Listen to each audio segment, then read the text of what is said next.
שלום לכם. שוב נפגשים בתוכנית לא רק פרשת השבוע.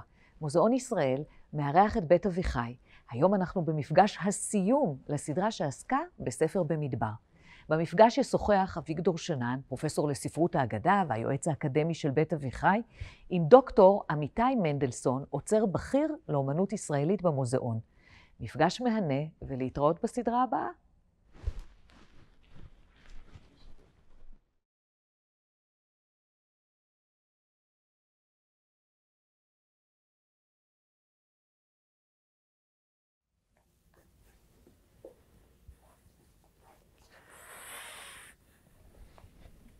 שלום אמיתי. שלום, שלום. שלום לכולם. כפי ששמענו זה עתה מדניאל השלו, מוזיאון ישראל, זו אכן הפגישה האחרונה בסדרה לא רק פרשת השבוע, אבל היום זה לא רק פרשות השבוע. כי לפנינו כשתי פרשות שבהן נדבר, מהסיבה הפשוטה שאת ספר במדבר יש לסיים לפני השבת הקודמת לתשעה באב, מסיבות אלה ואחרות. כיוון שתשעה באב כבר בדרך, והשבת הקרובה הבאה תהיה השבת של זה תשעה באב, אנחנו היום כורכים שתי פרשות יחד, פרשות מטות ומסעי גם יחד, וזה היום יהיה לא רק פרשות השבוע, ולא רק פרשת השבוע. כשאנחנו עומדים בסוף קריאת ספר במדבר, ואני מאוד גאה שכולנו הקפדנו לומר במדבר ולא במדבר, אנחנו צריכים לזכור שכבר נפגשנו כמה וכמה פעמים, פעמיים מילאה את מקומי בחן ובחוכמה דליה מרקס, ושאר הפעמים פגשתי אני עוצרים שונים, ודיברנו על נושאים מאוד מגוונים.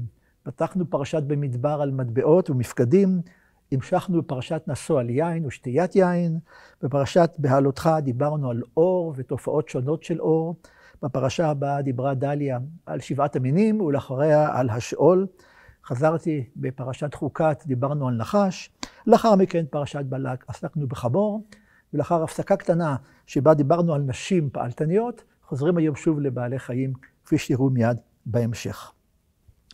נושאי הפרשות מטות ומסעי מגוונים, ובחרנו מה שבחרנו, אבל תחילה כדאי שאנחנו נסכם את הפרשות. פרשת מסעות מתחילה בענייני נדרים, נושא מאוד מרתק, אף שאין לו ביטוי ויזואלי מאוד ברור. לאחר מכן מלחמת הנקמה של עם ישראל במדיין, כולל הריגתו של בלעם. הדבר ממשיך בחוקים שונים שנובעים מסיפור המלחמה על גבי דיני שלל מלחמה. הסיפור שנדבר עליו מיד על בני גד ובני ראובן, ובאשר לפרשת מסעי, כאן היא מתחילה בסיכום כל התחנות שבני ישראל עברו ממצרים עד שעמדו בכניסה לארץ, שהרי ספר דברים, שבו יתחילו בקריאה בשבוע הבא, הוא כבר נאומו של משה על סף הכניסה לארץ, לאחר מכן תיאור גבולות הארץ, מניעת הערים שניתנו ללוויים, מניעת אותם ערי מקלט, ולסיום סיפור בנות צלופחד שהתחלנו בו כבר בעבר, שבקטע של פנינו הן מקבלות את הגזרה להינשא לבני משפחותיהם, ועל ידי כך הנחלה, כפי שדיברנו אז, תישאר במסגרת המשפחה שלה. מכל הנושאים האלה בחרנו לעסוק היום בנושא שקשור לבני גד ובני ראובן, קטע מאוד מעניין, אתחיל בקריאתו. כזכור לכם, כל הטקסטים שאני קורא וגם אחרים נמצאים באתר הסדרה, באתר בית אביחי, ולפני שאציג את האורח שלנו פעם שנייה, אתחיל לקרוא את הטקסט. ספר במדבר, פרק ל"ב. ומקנה רב היה לבני ראובן ולבני גד, עצום מאוד. ויראו את ארץ יעזר ואת ארץ גלעד, והנה המקום מקום מקנה. אגב, מקנה זה צאן ובקר גם יחד.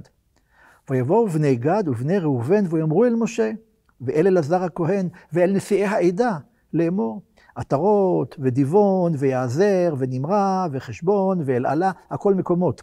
ושבם ודבו ובאון, הארץ אשר יקע השם לפני עדת ישראל, ארץ מקנה היא, ולעבדיך מקנה. ויאמרו, אם מצאנו חן בעיניך, יותן את הארץ הזאת לעבדיך לאחוזה, אל תעבירנו את הירדן. בקשה איומה. שני שבטים, לאחר מכן עוד חצי שבט, מבקשים לא להיכנס לארץ המובטחת. הרי כל המסע של בני ישראל ממצרים לפה היה כדי לרשת את ארץ כנען, והנה שני שבטים גדולים וחצי שבט שמצטרף עליהם מבקשים, אל תעבירנו את הירדן. הדבר לא מצא חן בעיני משה, הוא גוער בהם, בסופו של דבר הוא מגיע איתם להסכם. הם, כפי שתראו מיד, ישאירו את נשותיהם, ילדיהם ואת צונם בעבר הירדן, אבל יחצו את הירדן וישמשו כחלוצים במלחמה לפני בני ישראל. וכך בסופו של דבר, ויאמרו, ויקשו אליו, ויאמרו אל משה, גדרות צאן נבנה למקננו פה, וערים לטפנו, ואנחנו נחלץ חושים לפני בני ישראל, עד אשר אם הביאונום אל מקומם, וישב טפנו ברי המבצר מפני יושבי הארץ. חשש שמה יקרה משהו לצאצאים ולנשותיהם, הם יגדרו אותם במבצרים. לא נשוב אל בתינו עד התנחל בני ישראל איש נחלתו. והם מקבלים את הנכונות ללכת ולהיות חלוצים במלחמה הזו של כיבוש הארץ. זה סיפור בני גד ובני ראובן, נחסוק בו, כיוון שנזכרים פה גם בעלי צאן, בעלי חיים למיניהם, בעלי חיים למיניהם. אני רוצה אבל להזכיר, אמרתי מקנה, שאכן מקנה זה מילה משותפת לבקר ולצאן גם יחד. כאשר קהלת, שעל פי המסורת ושלמה המלך, מתאר את עושרו הגדול, הוא אומר בין השאר, קניתי עבדים ושפחות, ובני בית היה לי, גם מקנה, בקר וצאן הרבה היה לי. כך שמקנה זה משותף לבקר, בהמה גסה, בלשון חז"ל, צאן בהמה דקה, כלומר כבשים ועזים בלשון חז"ל. ולגבי הגדרות, שבני ישראל בונים גדרות, יש לנו מקום נוסף שצריך להזכיר אותו, כאשר דוד בורח מפני שאול, הוא בורח למדבר, והנה באחד המקומות שאול מגיע אל גדרות הצאן על הדרך, ויש שם מערה, והוא יוצא מן הדרך אל המערה מסיבה זו סיבה אחרת, דוד בתוך המערה לא פוגע בו, אבל המושג גדרות צאן מופיע גם כן בתנ"ך. אנחנו מדברים פה על תופעה מאוד מוכרת, צאן, בקר, גדרות, מקנה, והאחרונה הבעיה הלשונית. האהבה שלנו אל בעלי החיים הביאה כך שיש שמות שונים לאותו בעל חיים. אתם יודעים שהוא קטן, קוראים לו טלה והיא טליה. יותר מאוחר הוא שא והיא שיה. יותר מאוחר הוא כבש והיא כבשה. לאחר מכן הוא גם איל והיא רחל או רחלה. זאת אומרת, יש הרבה מאוד כינויים לאותו בעל חיים. המקרא גם מכיר כסב וכסבה, במקום כבש וכבשה. וכמובן צריכים לזכור גם את המשכוכית. המשכוכית היא זו שמובילה את העדר, יש מגמה עדרית מאוד לבעלי החיים האלה, הם נוערים יחדיו. תפקידם של הכלבים גם לשמור שכולם ילכו בעקבות המשכוכית. המשכוכית היא בעצם המנהיגה שמובילה את העדר. בואו נזכור אותה. ועוד מילה אחת לטובת דוברי העברית, זה המילה עלייה. א' ל' י' ה'. מי שדובר עברית ראויה, יודע שרוצה לומר על דבר בעייתי, עלייה וקוץ בה. דבר נפלא עם משהו לא כל כך טוב בתוכו, וזו העלייה, זה החלק השומני שמכסה את אחוריה של הכבשה או הכבש, והוא העלייה השמנה, ואם יש קוץ בתוכה, זה עלייה וקוץ בה. אז גמרנו את הצד הלשוני והפיזיולוגי. עוד מילה למבוא, אמיתי ברשותך, אומר המדרש, המשנה אומרת באחד המקומות של הכבש, כשהוא חי, קולו אחד. או מה שלא יהיה, אני לא יודע לחכות כבשים. כשהוא מת, קולו 7. איך יש 7 קולות מהכבש? כיצד קולות 7? 2 קרניו, 2 חצוצרות. אפשר להפוך את הקרניים לחצוצרות.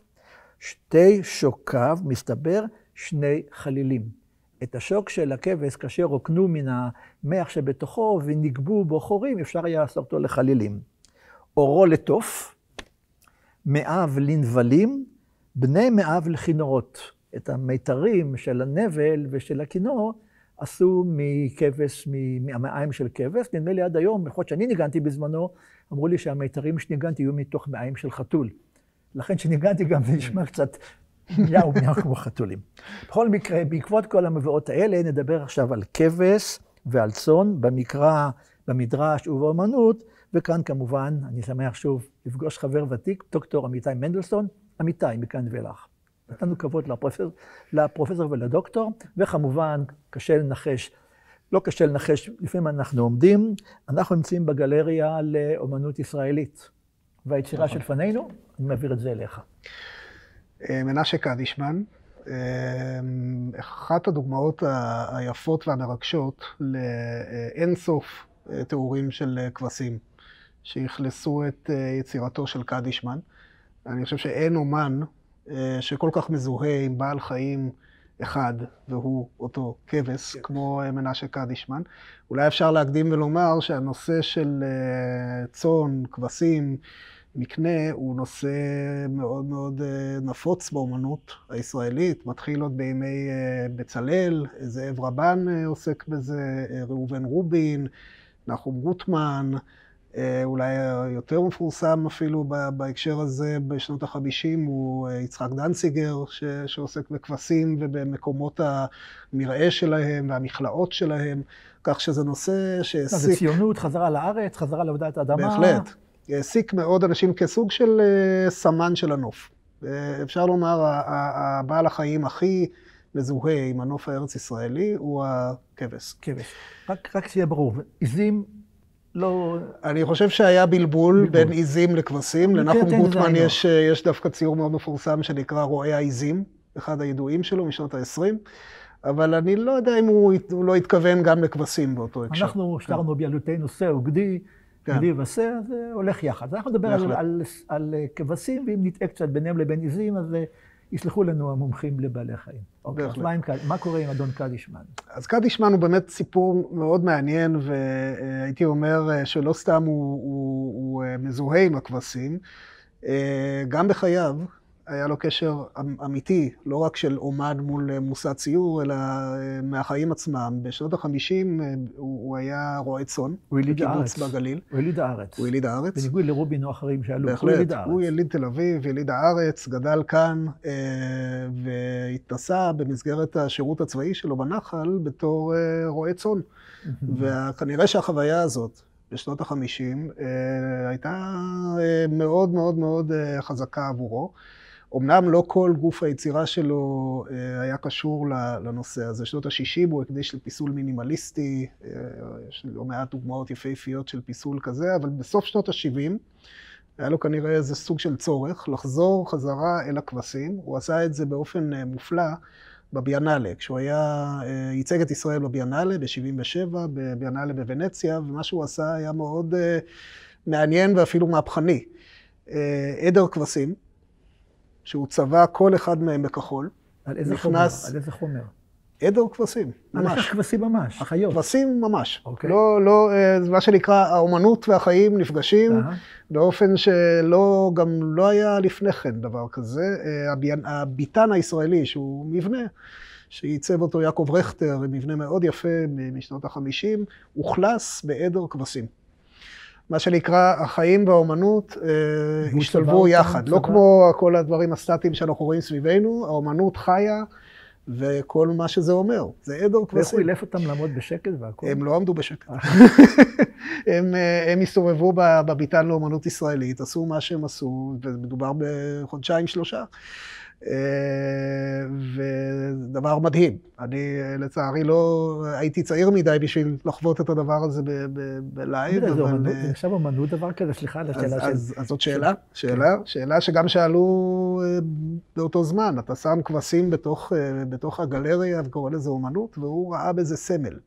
הרי האומנות לוקחת את הדבר החי ומעלה אותו לדרגה, גם בציור, אם אני מצייר כבש, אתה יכול לראות אותו ככבש, אבל אתה יכול לראות אותו גם כסמל, גם כמשהו שהוא מעבר לבשר ודם הזה. אני חושב שמה שהוא התכוון לעשות זה להכניס איזשהו אלמנט שקשור למקרא, קשור לאותם דמויות שהזכרת, דוד, משה, תכף נגיע אולי לישו, אברהם כמובן, הנושא הזה של בני ישראל כצאן, הנושא הזה שכולנו איזה סוג של המון שצריך להיות מובל על ידי מישהו. למה התכוון לרושם שזה הדבר היחיד שהוא עשה בכל חייו? למה נוצר איזה מין רושם שאתה אומר קדישמן רואה כבש, אומר קדישמן? ראיתי פסלים גדולים שלו שהם לא כבשים, אז איך נוצר הרושם הזה? הוא ודאי לא רבה נחת מזה או שכן? קשה לי לדעת אם הוא רבה נחת מזה, אבל משנות ה-70, סוף שנות ה-70, הנושא העיקרי ביצירתו, כולל עקדת יצחק. הפסל הנהדר. בעצם אני חושב שכל היצירה שלו, העיסוק שלו בכבש, בדימוי של הכבש, קשור לעקדת יצחק. וקשור לתפיסה הזאת שהייתה לו מאוד חזקה כשבנו התגייס לצבא של קורבן. בעצם החוויה של קדישמן בהקשר הזה היא חוויה, למזלו, בנו חי וקיים, אבל התחושה הזאת שכל אבא ישראלי, וגם כל אימא, שולחים את בניהם למלחמה, וזאת בעצם עקדת יצחק המודרנית. הרבה מאוד מחקרים על סיפור עקדת יצחק באמת מקשרים את הדברים, אבל רגע, עוד נמתין שנייה עם קדישמן. אנחנו יודעים הכנו בלהט השירות הצבאי שלו? בקיבוץ בגליל. מעיין ברוך, דומני. נכון, מעיין ברוך. אני הייתי שם בתנועת הנוער בילדותי, זה ממש על הגבול. כלומר, גם הגדר מילאה תפקיד מבחינה בהחלט, בהחלט. הגדר הייתה בשבילו, אני חושב שגם בנושא שהוא הכניס את אותם כבשים לתוך הגבולות של ביתן האומנות הישראלית בוונציה, הוא עסק נורא, מאוד עניין אותו העניין הזה של איך בעלי חיים וכבשים באופן ספציפי מתייחסות לגבולות ולגדרות. לגבולות בשטח. כן. אני מבין גם קיבל פרס ישראל, דרך אגב. בהחלט. בהקשר הזה. ודאי ראוי, אני מניח. ראוי. ואתם בחרתם להביא יצירה אחת משלו כאן. כן. מדוע דווקא זו? אז שאלה יפה, היו לפחות איזה 10,000 מועמדים, אבל אני חשבתי אצלי במשרד יש ציור צבעוני מאוד, שכבש מאוד צבעוני. כן, אני מאוד אהבתי את זאת מהסיבה שהיא משחקת משחק מאוד יפה בעיניי בין חומר לרוח. יש פה כבש שכמעט, הגוף שלו, החומר שלו כמעט נעלם ברקע. וזה מחזיר אותי לנושא של איקונות, ולתפיסה הזאת של הפנים שמסתכלות עליך, בין אם זה קדוש כלשהו, בין אם זה ישו, שהוא נקרא בנצרות אגנוס דיי, הכבש האלוהים, נגיע לשם. אתה פותח פתח למיליון נגיע לשם, קדמתי את המאוחר, אבל אהבתי את היופי הזה שבעיניי בין החומר לרוח, ואיך הדבר הזה מתמזג, הלבן והשחור. על קיר לבן זה עוד יותר... כן, על קיר לבן כמובן. והוא אפילו נמצא מתחת לכותרת אומנות ישראלית, אז כנראה שלפחות עבורי זה מסמל משהו שקשור למהות הזאת שנקראת אומנות ישראלית. זה קדישמן. יש לי הפתעה בשבילך. לפני הרבה מאוד שנים, מורה וידידה שלי, רות קרטון בלום, הוציאה ספר על העקדה, ואת הספר הזה אייר מנש קדישמן. מה שאתה לא יכול לדעת, שטקס הפתיחה או טקס השקת הספר, אני זכיתי לדבר על עקדת יצחק במדרש וכו', וישבתי ליד הבחור עטוי במין סלמה כזאת, גלביה, והוא השתעמם, לקח עיפרון, לקח עט, וצייר לי ציור פרטי שלי. איזה יופי. אחר כך נראה אותו בקרוב. שני כבשים מתנשקים. שני כבשים מתנשקים, המילה אהבה. מתחת לזה ניסיון לצייר אותי, זה הקדשה של המחברת, וחתימה של נשקי קדישמן. כלומר, יש לי יצירה, אחת מ10,000 שהזכרת, גם אני זכיתי לה, על המקום עצמו, וכמובן אי אפשר בלי כבש ובלי אהבה. זה מאוד שימח אותי. דרך אגב, אני שומר את זה כאחד הדברים העיקריים שיש לי, ואם יום אחד ספרייתי, לאחר 120 תתגלגל, אז תתגלגל, זה צריך לשמור במשפחה, זה דבר יקר במיוחד. אז אתה אומר שקדישמן בעצם וכבש מבחינתנו אותו דבר, אז בוא נאמר קצת משהו על הכבשים האלה במקורות שלנו, לפני שנחזור לצד האומנותי, אתה כבר פתחת פתח לכיוון הנוצרי כמובן, והעקדה, נושאים מרתקים, אבל תרשה לי תחילה לשתף אותך ואת הציבור במה שעוד למדתי לגבי הכבש בכלל. קודם כל, כיוון שאמרנו שהכבש זה גם העיל של אברהם, אנחנו צריכים לזכור שעל פי המסורת של חז"ל, זה אחד מן הדברים שנבראו ברגע האחרון ביום השישי הראשון. זו מסורת מאוד ידועה, שביום השישי הראשון לבריאה, שנייה לפני, אני אומר בהומור, שהצופרים של העדה החרדית מזכירים שזה שבת, הקדוש ברוך הוא ברא ברגע האחרון, בין השמשות, עוד כמה וכמה דברים מעניינים, 10 דברים שנבראו בערב שבת בין השמשות, וכל 10 האלה, אחר כך מוספים גם את העיל של אברהם, הם דברים שאנחנו כבני אדם רואים כפלא, כדבר שלא תואם לנו את תפיסת המציאות. למשל, פי הארץ. דליה דיברה כבר על אדמה שפרה את פיה ובלעה את כוח ועדתו. או למשל, פי הבאר שהלכה עם בני ישראל במדבר. מסורת מאוד יפה, שבשעה שבני ישראל הלכו במדבר, הלכה איתם באר כלשהי, והרעש פה מסביב הוא נפלא. המוזיאון חוזר לחיים לאחר התקופה הארוכה הזאת של הקורונה, אז צריכים לברך על קצת רעשים. פי הבאר, פי האתון, גם עליה דיברנו, שפתחה את פיה ודיברה. הקשת, גם עליה דיברנו השנה באחת הפגישות, כלומר התופעה של הקשת נבראה כבר לפני שהיה צורך בקשת. וגם המן שירד מן השמיים, והמטה של משה, גם עליו דיברנו, כלומר דברים רבים, וכולל אילו של אברהם אבינו. מה הרעיון? שכבר מראש הקדוש ברוך הוא בבריאת העולם ידע שיום אחד האדמה תפצה את פיה, יום אחד הקשת הופיע, ויום אחד העיל חיכה כבר לאברהם מאז הבריאה. כלומר זה עיל מאוד מאוד ניסי, זה חלק מוסיף ליופי הזה של התיאורים של חכמינו על הכבשים ועל בעלי החיים האחרים שאנחנו מדברים עליהם. בכל מקום אתה הזכרת את אגנוס דיי, שזה לטינית לשא האלוהים, אז אולי נרחיב בנקודה הזאת.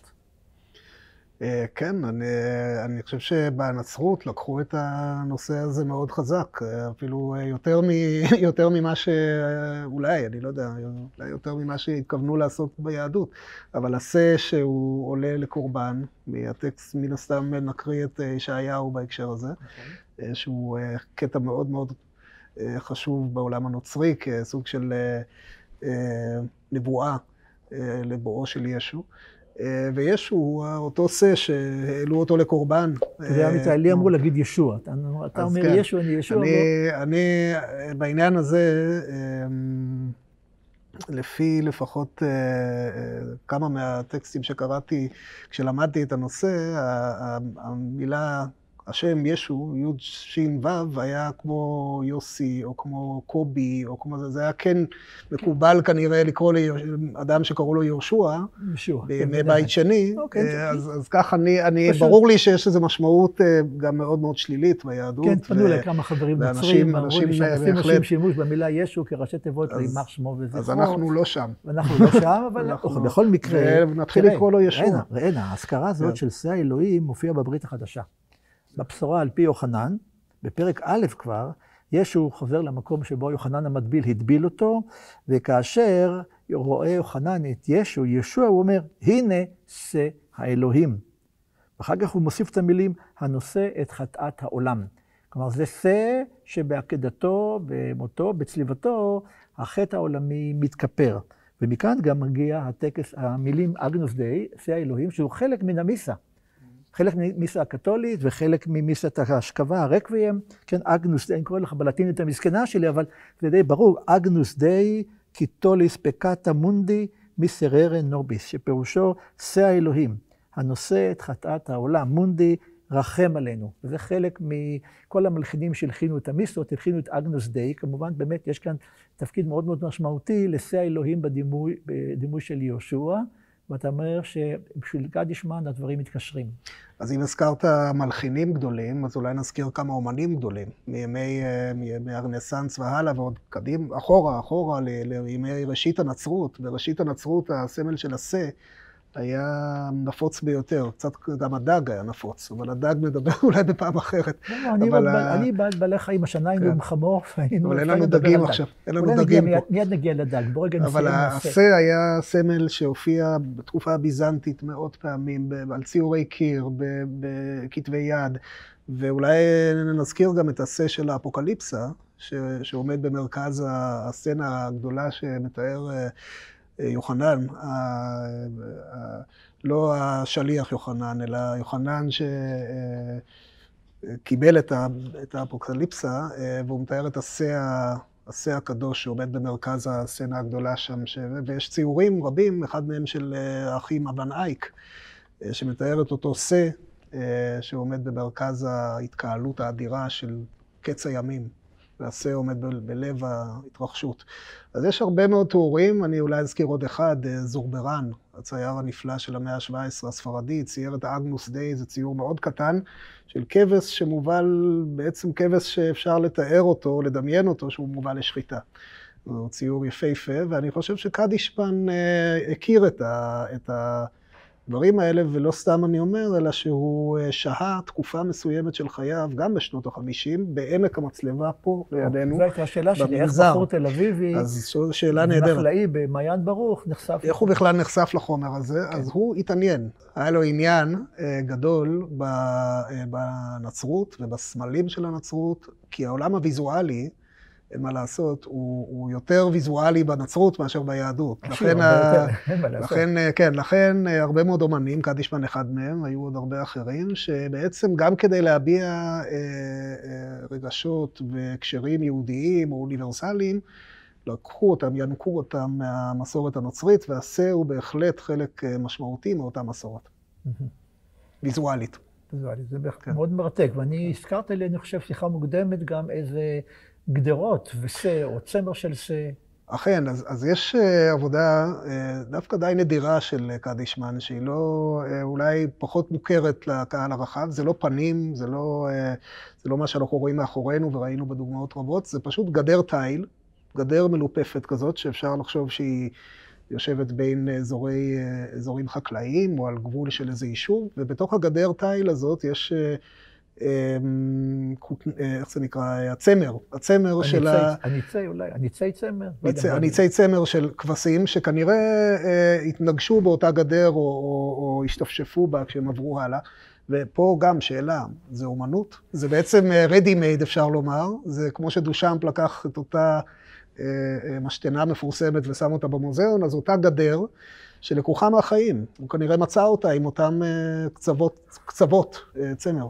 אמיתי, למען האמת, אני אף פעם לא הבנתי באמת מה עושה משתנה, שכולם עובדים סביבה ומתפלאים מכל הדבר הזה. זה לדיון אחר. לא, זה דיון אחר, אבל באמת, העניין שאני גם שוטט פה בגלריה, יש דברים שבאתי פה עם הנכדה שלי ב9, גם אני יכולה לעשות את זה. אמרתי לה, זה לא בדיוק אותו דבר, אבל זה נושא על היצירה של קדישמן, אין חולק, אין חולק. אני חושב שהבחירה דווקא בסל לבן, או כבש לבן, היא מאוד מאוד מרתקת.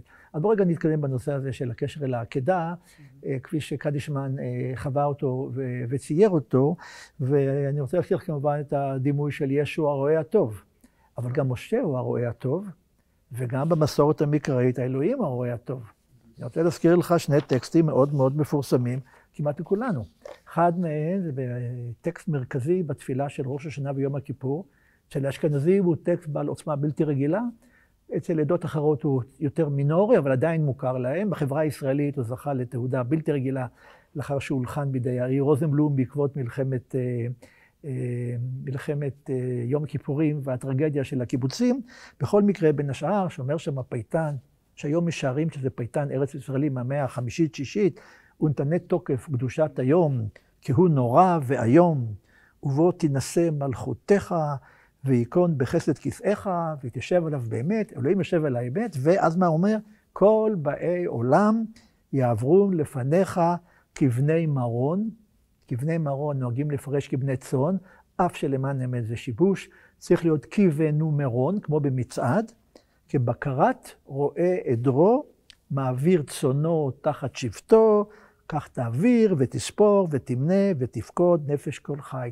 כמו שהרואה בסוף יום העבודה בודק אם כל הצאן חזר, או לחילופין שהוא מנסה להפריש מעשר, וכל עשירי נתפס למעשר, כמו אותו רואה שמבקר ככה אלוהים, מונה וחותך וסופר את כל הבריות כולם בראש השנה ביום כיפורים. דימוי אלוהי של רועה צאן. מצד שני, הרבה נוהגים לומר כמעט בכל תפילה, וודאי בשבת אחר הצהריים, מזמור לדוד. אדוני רואי לא אחסר, בנאות דשא ירביצני, לא ירביץ לי, תן לי לרבוץ, על מי מנוחות ינהלני. אלוהים הוא רואה, משה הוא רואה, דוד הוא רואה, ישו הרועה הטוב. נדמה לי שהמילה פסטור, שזה כינוי לכומר, זה גם כן רועה. כן, היא פסטורלי.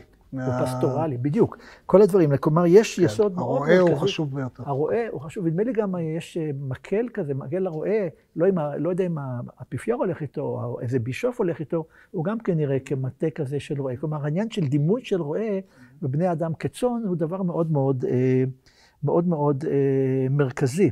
ואני מתאר לעצמי שקדישמן, אם הוא קרא את כל הדברים האלה, ודאי חש בקשר ההדוק, שבין רואה בשר ודם לבין ראייה... כן, אני בדיוק חשבתי על הקשר הזה בין רואה לרואה, עם עין ועם א', ואני חושב שקדישמן היה בן אדם, הוא היה שניהם. הוא היה גם רואה וגם רואה עם א', כי העולם שלו היה ויזואלי. אני לא חושב שהוא היה עסוק מאוד בטקסטים, במובן של מלומד שיושב וקורא, אבל הקשר הבלתי אמצעי, שהוא חווה גם כרואה, גם כמו שאמרתי שהוא בילה כמה חודשים פה בעמק המצלבה, בתור, הוא בא לשם כאורח שהוא פשוט שהה שם כמה חודשים. והיה לו קשר מאוד טוב עם הנזירים שהיו שם, וזה בסוף שנות ה-50, אז אני חושב שהוא קלט בעין, הוא ראה וראה, והוא הזדהה גם עם המקום של הרועה וגם עם המקום של הכבש. ואני גם בית מאמין שאנשי אומנות, אם זה מוזיקאי, אם זה משורר, אם זה אומן, יש לו גם איזו ראייה מעל החושים שלי. כן, הוא רואה יותר מלא, כך שאם רואה ורואה יחד, זה נראה לי בכלל טוב. אז אני רוצה להזכיר, לפני שנדבר על הסבל של הכבש, ושעל זה להזכיר את הסיפור המאוד ידוע, שהרבה מאוד מכירים אותו, על משה הרועה ועל דוד הרועה, ושים לב, שני מנהיגים גדולים בעם ישראל, אבי הנביאים ואבי המלוכה, התחילו את דרכם כרועי צאן. ויש סיפורים מאוד מעניינים, חלקם עובדו גם לסיפורי ילדים, אבל הם מופיעים במדרש, כדאי להזכיר אותם, ויש לזה גם ביטוי ויזואלי מן הסתם. הסיפור הראשון זה לגבי סיפור משה. משה, אומר המדרש, בואו נקרא אותו מילה במילה, היה רועה צאנו של יתרו במדבר. פעם אחת ברח ממנו גדי אחד, ורץ אחריו עד שהגיע לחסות, עד שהגיע למקום ירוק, אולי משון חסה או חסות. כיוון שהגיע לחסות, נזדמנה לו בריכה של מים, ועמד הגדי לשתות. כיוון שהגיע משה אצלו, אמר לו, אני לא הייתי יודע שרץ היית מפני שעייף אתה. עייף זה צמא, בלשון מקרא. לא ידעתי שאתה רץ מצמאון. הרכבו על כתפו, אתה רואה את התמונה? כן. הרכבו על כתפו והיה מהלך. אמר לו הקדוש ברוך הוא, יש לך רחמים לנהוג צונו של בשר ודם, חייך אתה תראה צוני. תראה את הלקח. מי שיודע לרחם על בעלי חיים, שהוא ליבד איתם במדבר, אז זה הנקודה. מה זה רואה במדבר עם הצאן? יעשה מה שירצה. הוא יכול להתעלל בהם, הוא יכול לפגוע בהם. לא לדאוג להם. לא לדאוג. רואה טוב כמו משה, זה הבחינה האולטימטיבית. זה לא מקרה שבן גוריון הלך לראות, אבל אחרי שהוא גמר את תפקידו. אבל אריק שרון, נדמה לי, גם היה לו תמונה כזאת. תמונה מאוד מפורסמת, אריק שרון עם הכבש, זה הכבש או משהו על הכתף, זה חיקוי מוחלט של הסיפור הזה. זה דומה מאוד לאותו פסל מהמאה הרביעית של הרועה הטוב. יש גם פסל מהמאה הרביעית של... בהחלט, אצלנו באוסף המוזיאון, פסל מהמאה הרביעית של הרועה הטוב. נוכל לראות אותו אחר כך בהחלט, נוכל לראות אותו. היינו, מהמאה הרביעית כבר הרועה הטוב. מהמאה הרביעית, פסל ביזנטי, שמתאר את ישו כרועה הטוב. ישוע. אז להבדיל בן גוריון, הזכרנו גם את זה. אני חושב שמאיר שלו ברומן רוסי שלו, דיבר על מישהו שלח עם פר כל הזמן עליו. זה היה כל הגלגולים האלה. אז זה הרחמים, הכבש הוא בעל חיים כל כך דורש הגנה. נכון. באמת. סמל של תמימות. תמימות, כן, מיד נדבר על הסבל שלו וכו'. ולגבי דוד, מספרים סיפור לא פחות יפה, פחות מוכר, אבל כדאי לספר אותו.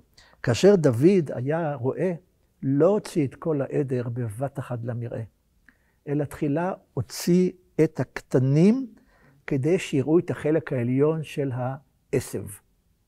לאחר מכן הוציא במחילה את הזקנים, כמוני, שיאכלו את החלק הבינוני, כי השיניים כבר רוב.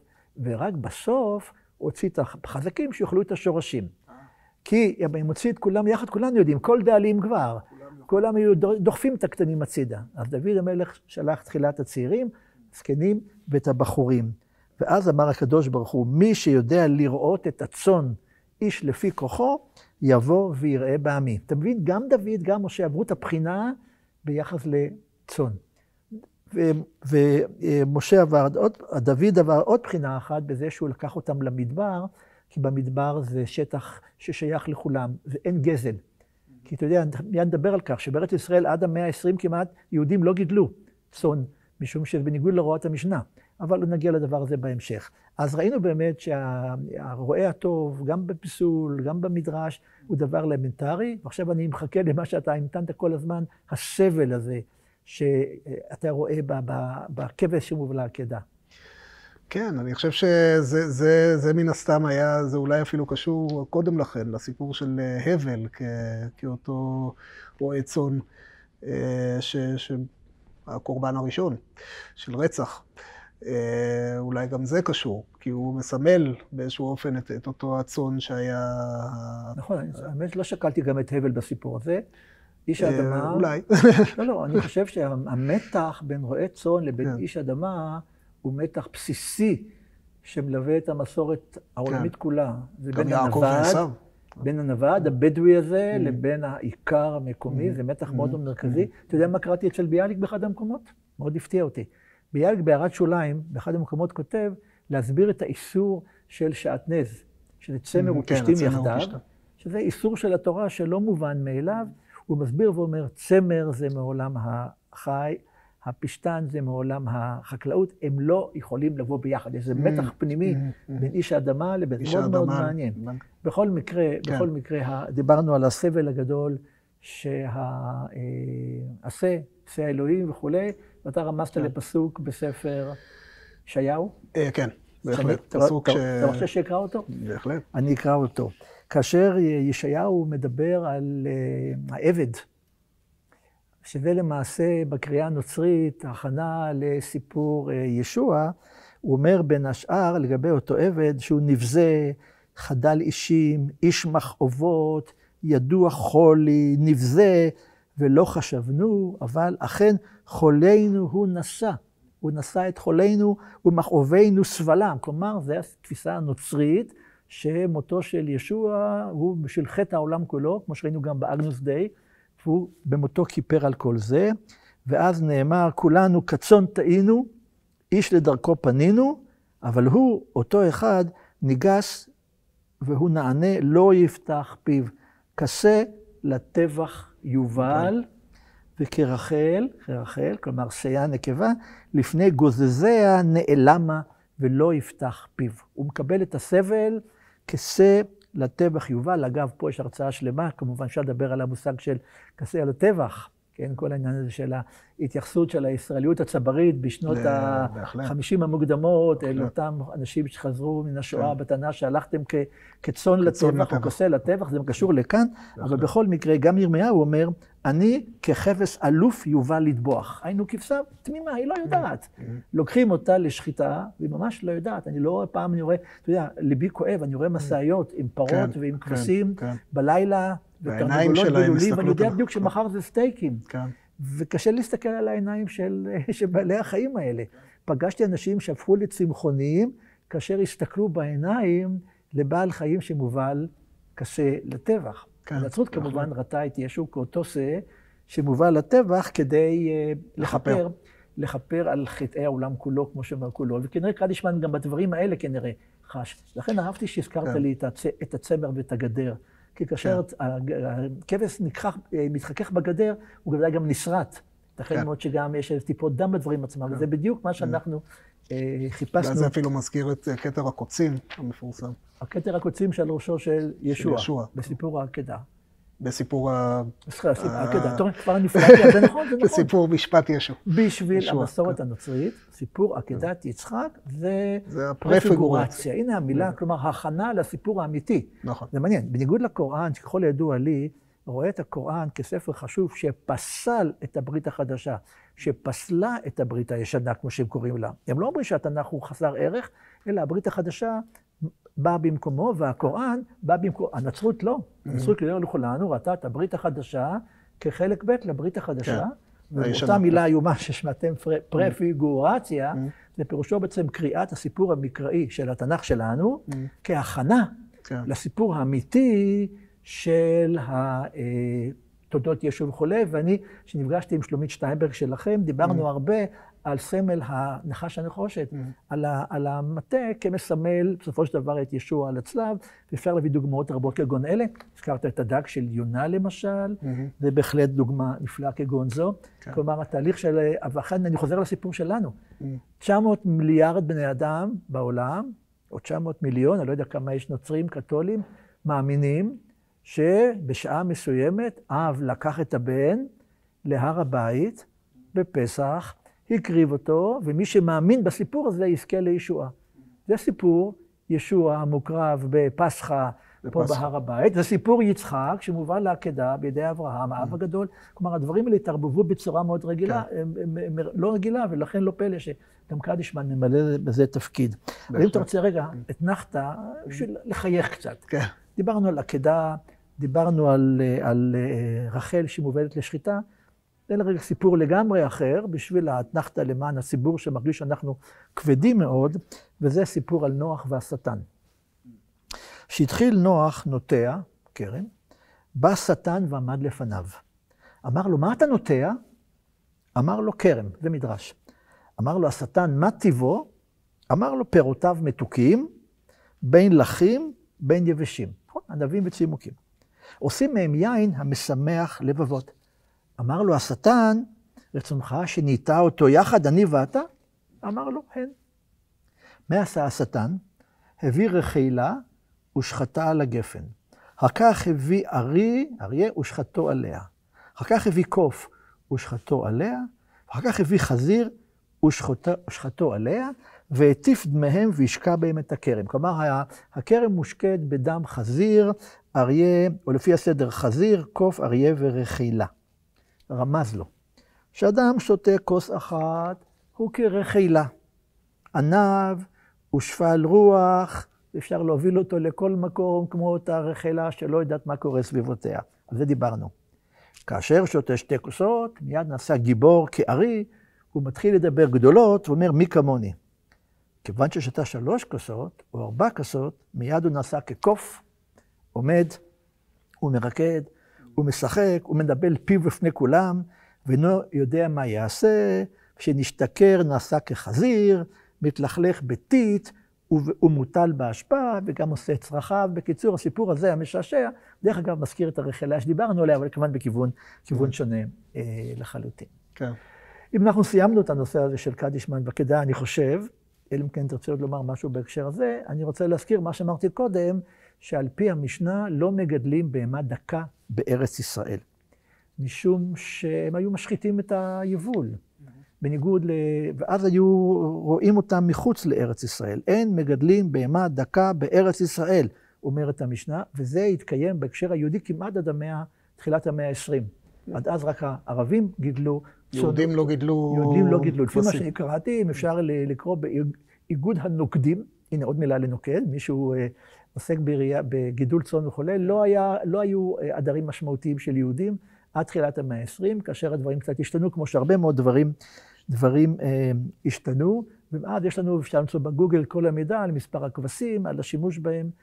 הכבש בארץ לא משמש לצמר, מעניין. לא סורקים את צמרו, אבל לבשר כן. אבל היום בשר יש. וחלב. היום יש הרבה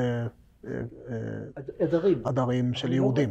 אבל אני לא יודע אם מישהו עושה מזה צמר כבשים, לא יודע. אבל בשר כן, וכמובן חלב וגבינות וכל כיוצא בזה. אבל כיוון שאסרו לגדל בהמה דקה בארץ ישראל, אביא לך עוד סיפור מרתק, לדעתי מרתק כמובן, על חכם בשם רבי יהודה בן בבא. רבי יהודה בן בבא, כל מעשיו לשם שמיים. כלומר, צדיק. אלא גידל בהמה דקה. איך זה יכול להיות? פעם אחת חלה. נכנס רופא אצלו, אמר לו, אין לך רפואה, אלא חלב רותח. כלומר, חלב שתינק מן העז. זה הפתרון היחיד. לא חלב שחלבו ופסטרו, ישר ליד העז. תראה את התמונה של רבי יהודה בן בבא, שוכב מתחת לעז ויונק את חלבה. לקח לו עז, וקשרה בקרעי המיטה, והיה יונק ממנה חלב. משום שהיה גונח, כנראה זו תרופה לבעיות אסתמה. פעם אחת ביקשו חכמים להיכנס אצלו, אמרו, האח ניכנס אצלו, לשתים עמו בבית, יש פה שודד. וכשמת, דקדקו חכמים במעשיו ולא מצאו בו אלא אותו אבון. החטא היחיד שלו שהוא גידל עז. ואף בשעת מיתתו הוא אמר, יודע אני שאין בידי אלא אבון זה בלבד שגידלתי צאן. כלומר, באמת הייתה הימנעות מגידול צאן בארץ ישראל, אבל במאה ה-20 הדברים כבר התפתחו, וזה כנראה קדישמן כבר שייך. קדישמן הוא כבר בדור הרועים היהודים. כן, הציונים. לא בדקתי, מעיין ברוך היה להם עדר לבשר או עדר לחלב, מי יודע, שני הדברים נגע ביחד, אבל בכל מקרה, הנה חזרנו אל קדישמן. אני רוצה להזכיר עוד 2 כבשים, אם תרשה לי, לסיור הכבשים שלנו. כבש מפורסמת, כבשות או כבשים אומרים, מפורסמות, העיר באר שבע. כמה מתושבי באר שבע והדרום יודעים מדוע באר שבע קרויה באר שבע. שזה צריך לקרוא את ספר בראשית, פרק כ"א. כאשר אברהם כורת ברית עם אבימלך מלך גרר, אז אברהם מסופר עליו, ויצב אברהם 7 כבשות צאן לבדיהן, שם שם 7 כבשות. ויאמר אבימלך אל אברהם, מה הנה 7 כבשות האלה אשר הצבת לבדנה?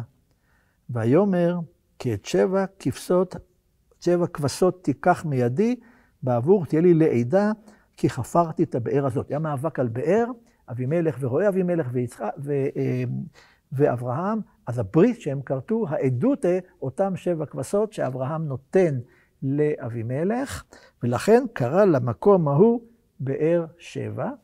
כי שם נשבעו שניהם. יש פה משחק כפול. יש פה 7 כבשות וגם שבועה, ותושבי באר שבע, כדאי שידעו שהם קוראים גם על שם 7 כבשות. מעניין שכבש יכולה הייתה לשמש כסימן לכריתת ברית. אני אתן לך נכס יקר, 7 כבשות, ובזה קראתנו ברית כלשהי. אבל מה הכבש הכי מפורסמת בתנ"ך לדעתי? משל של נתן. כולנו זוכרים את הסיפור, נכון? דוד ובת שבע. ובעקבות זאת, איך אפשר בלי? אחר שדוד חוטא במחילה ב3 חטאים. הוא גם חמד, הוא גם נאף, הוא גם רצח. תנ"ך פה לא עושה חשבון עם דוד בכלל. חמד את בת שבע אשת איש, נאף איתה ורצח, שלח את בעלה למוות. אז מגיע סיפור ידוע, כדאי לחזור עליו. תמיד הלקח חשוב לגבי הנהגה שחייבת להיות נקיית כפיים. וישלח השם את נתן אל דוד ויבוא אליו, ונתן מגיע כאילו יש לו משפט, קייס משפטי. הוא לא אומר שזה משל. 2 אנשים היו בעיר אחד. עשיר, 2 אנשים היו בעיר. אחד עשיר ואחד רש. לעשיר היה צאן ובקר הרבה מאוד, לרש אין כל כי אם כבשה אחת קטנה אשר קנה. ויחיה ותגדל עמו ועם בניו יחדיו, מפיתו תאכל, מכוסו תשתה, בחלקו תשכב. תראה את האינטימיות. כן, כבש זה כמו חיית מחמד. כבש חיית מחמד. ואני רואה עכשיו הרבה תוכניות טלוויזיה על הווטרינרים, חיות מחמד משונות. אחד יש לו קרוקודיל, אחד יש לו תנין. כבש, מה רע בכבש? גדי. לא רע בכלל. ויבוא הלך לאיש העשיר, ויחמול לקחת מצונו ומבקרו, לעשות לאורח הבא אליו, ויקח את כבשת האיש הרש, ויעשיה, כלומר בישל אותה, לאיש הבא אליו. ויחר אב דוד, באיש מות, ויאמר אל נתן, חי השם, כי בן מוות האיש העושה זאת. מה אומר לו נתן? אתה האיש. כבשת הרש הפך למושג מאוד משמעותי בתרבות שלנו, למעט שגוזלים ממה שכמעט אין לו כלום, בידי רבים, תראה בעיתונות הכלכלית, בפוליטית. הרבה אנשים אומרים, זו כבשת הרש שלי, מתי אתה פוגע בה? מדוע אתה פוגע בה? כך שיש גם כבשת הרש, וגם הכבשים של אברהם, וגם הכבש של העיל של אברהם כמובן, ונחזור לבני גד ובני צאן. בני גד ובני ראובן, הצאן, הרצון לעסוק בו, הביא אותם בעצם להיפרד מן עיקר הארץ, החל מאוד שהם גלו ראשונים, כלומר, הם לא היו חלק. הירדן המזרחי. הירדן המזרחי, הם גלו כבר ראשונים, לכן שבמקרה זה אהבת הצאן והמקנה הייתה באורחיהם, אבל לא נבקר אחרים לפני ימים רבות, אלא אומר, אכן באמת, לכבש, לכבשים, לצאן, למקנה, יש תפקיד מאוד מאוד מרכזי בתרבות של עם ישראל הקדומה, עד האומנות של ימינו שלנו. אפשר גם להוסיף משהו על קדישמן. ודאי. שמה שאותי, אולי באמת בציור הזה אפילו יותר מבאחרים, זה האנושיות של הכבש. העיניים שמסתכלות עליך, אותם עיניים שציינת מתוך המשאיות שהולכות לבתי המשחטות, ואני חושב שקדישמן היה הזדהה גם עם הרועה, גם עם הרועה עם א', גם עם הכבש המובא לטבח, וכל זה דרך דימוי מאוד פשוט, שעובד, כמו שאומרים. הדימוי עובד. העיקר פה זה העיניים. אני חושב שכן. העיניים שמסתכלות עלינו וגם מסתכלות על הנצח ושואלות. נוגע ללב. אתה יודע מה עוד נוגע ללב לגבי הכבשים? לאה גולדברג. בוא נסיים בלאה גולדברג. אני לא שר, לטובת המאזינים והצופים. האילנות כל כך כבדים, כופף הפרי את הבדים, זו השעה המרגיעה בנרדמים הילדים. אל הבקעה מן הגלעד, בני גד, בני ראובן זה הגלעד, אל הבקעה מן הגלעד, תלה שחור ורך ירד, כבשה פועה בוכה בדיר, זה בנה הכת אשר עבד. תראה את ההומניות, הכבשה... אותו אחד שעבד למשה? דומה. אולי. ישוב תלה אל חיק האם, ישכב בדיר וירדם, והכבשה תשק אותו. הנה הציור של קדישמן, כבשים מנשקים, והיא תקרא אותו בשם. נסתר הלל בין הבדים, והנביא הגלעדי, אליהו, יורד דומם אל הבקעה, לחזות בשנת הילדים. כמה מגינה נפלאה כמובן, וגם השיר הזה שמבטא את האינטימיות של כבשת הרש. ראית בחיקו ממש כבת נמש. האנושיות. אנושיות. באמת אין הרבה בעלי חיים שהם כל כך מתרגמים. אני לא רואה בתרנגולת משהו שמדבר על האנושיות. זה ממש בן אדם. זה ממש בן אדם. כבש, פרה, גם כן. ולא פעם ליבי נחמר עליהם. אני אוכל בשר, אבל מעדיף לא להסתכל. בעיניים. בעיניים. אוקיי, אנחנו מתקרבים לסיום, אבל חשבתי עוד משהו מבדח. בסך הכל דיברנו על דברים כבדים, על עקידה, לא פשוטים, אז נאמר עוד משהו מבדח, שוב פעם מספרות חז"ל. מסופר על רבי זעירא, אחד החכמים, שמצא את רב יהודה, שהיה עומד בפתחו של בית חמיב, זה מאוד מעניין. רבי יהודה ביקר את חמיב, את אבי אשתו, ומצב רוחו היה טוב. אם יש קשר, אני לא יודע בין הדברים. אבל נאמר שראה אותו על בית חמיב, וראה שדעתו בדוחה עליו. גם חכמים לעתים היה בהם קצת הומור. אז שאל אותו כמה שאלות. השאלה הראשונה שאל אותו, מה טעם העיזים מהלכות בראש ואחריהן הרחלות? כנראה בעדר מעורב, העיזים ראשונים והכבשים מאחריהן. אמר, כך נברא העולם, בתחילה חושך ואחר כך אור, כעיזים שחורות והכבשים לבנות. אז הוא שואל שאלה שנייה, מה טעם אילו? הכבשים מכוסות, יש להם עלייה שמכסה את חלקם האחורי, ואלו מגולות, העזים הן מגולות בחלקם האחורי. אמר, אלו שאנו מתכסים מהם, כלומר, הצאן שאנחנו משתמשים בצמר שלו, והשאלה השנייה, ששאל רבי זעירא את רב יהודה, מה טעם אלה מכוסות ואלה מגולות? מדוע לכבש יש עלייה, דיברנו עליה, שמכסה את חלקו האחורי ולעז אין. אמר, אלו שאנו מתכסים מהם, אנו משתמשים בצמר שלהם להתכסות, גם הם מכוסים, ואלו שאין אנו מתכסים בהם, הם גלויים. אלה תשובות, הייתי אומר, הומוריסטיות, אבל מלמדות על המודעות של חכמינו גם כן מחוץ לבית המדרש, לעולם כולו ולמה שקורה בתוכו. דומני, עמיתי ידידי, שהגיע הזמן לסיים, לא רק את המפגש הזה, מבחינתי זה המפגש התשיעי של הסדרה, השביעי שאני משתתף בו, ושקלתי במה אני רוצה לסיים, בשני קטעים. קטע אחד מדרש תנחומא, שאדריאנוס, המלך, אמר לרבי יהושע, גדולה הכבשה העומדת בין 70 זאבים. עם ישראל זה כמו כבש שמצליח לשרוד בקרב 70 זאבים. ענה לו רבי יהושע, גדול הוא הרועה שמציל ושומר את הכבשים. כלומר, יש פה משהו מאוד אופטימי שלעם ישראל לפחות יש רועה, בהקשר הדתי כמובן, ששומר עליו. ומצד שני, הזכרנו את ישעיהו כבר, למה נזכיר אותו בדבר העיקרי? על אותה תקופה עתידית שבה וגר זאב עם כבש, ונמר עם גדי ירבץ, ועגל וכפיר ומרי יחדיו, ונער כתו נוהג בם. איזו תמונה פסטורלית, אידיאלית של אחרית הימים, שהיה גר זאב עם כבש, וזה כולנו מצפים בכל דרך שנובן את הדברים האלה עצמם. וברשותך אני רוצה לסכם עכשיו, לומר תודה לאחר כל כך הרבה שבועות שבהם אנחנו עסקנו בפרשות ספר במדבר. דניאלה הבטיחה לפני רגע עוד סדרה נוספת. ברגע זה נודע על העבר, יש פה רשימה מאוד ארוכה, אבל באמת ראויה אנשים שבלעדיהם הדבר לא היה על סדר היום. תחילה הצלמת והעורכת קרן רוזנברג, שעשתה עבודה מופלאה, כולכם רואים, יחד איתה שניר קציר, הצלם השני, גם הוא, לצידה. תמר שטמפר בית אביחי ליוותה אותנו לאורך כל הדרך כולה בייזום ובארגון, שיר שרוני ואייל לויט הם המפיקים של האירוע הזה מטעם בית אביחי, וכאן במוזיאון דניאלה שלו, שכבר פגשנו אותה, אבל גם נטע כהן וגם סמדר די שניצר כנראה שמה שלו, כולם שימשו במלאכה הגדולה הזאת שלא הזכרתי עוד, מאפרות ואנשי שיווק ושומרים פה במוזיאון ואנשי פרסום ויחסי ציבור ואנשי דיגיטל. כל כך הרבה אנשים שבזכותם אני יכול עכשיו גם בישיבה לא לקום ולומר חזק, חזק ונתחזק. כך אומרים בסיומו של קריאת ספר מקראי, במקרה ספר במדבר, ולומר לכולם גם שבת שלום, להזכיר לכולם שמחר ראש חודש אב, אך אין שנכנס אב ממעטין בשמחה, אז בשבת עוד מותר לשמוח וצריך לשמוח, ותודה רבה לכולם על כל מה שעשו, ולהתראות פעמים אחרות. שבת שלום.